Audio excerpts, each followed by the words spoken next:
Here's an update from the National Weather Service in Grand Forks on the winter weather expected for Sunday, February 3rd into Monday, February 4th.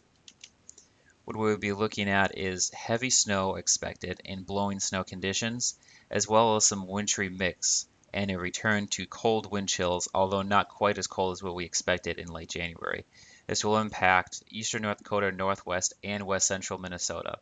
As far as timing, we're looking at Sunday morning into Monday morning.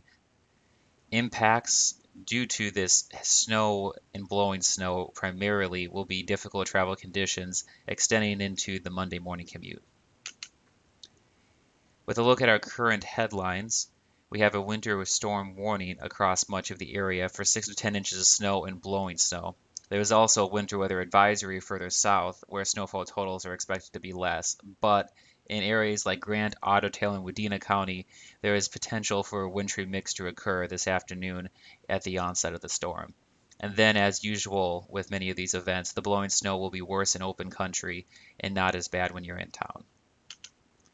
When we're looking at Sunday morning into the early afternoon, areas further west, primarily the Devil's Lake Basin, and extending on into the rest of the Red River Valley into northwest and west central Minnesota more Sunday afternoon.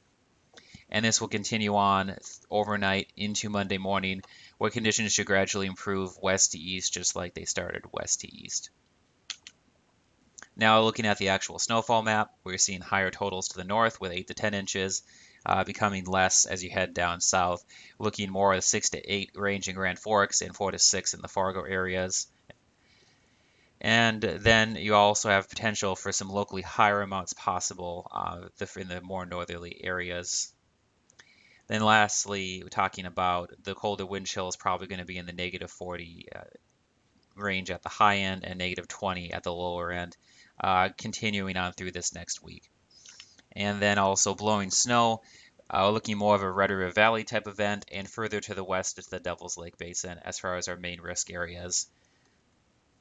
Lastly, just be prepared. The sooner you can be ready for these events, the better.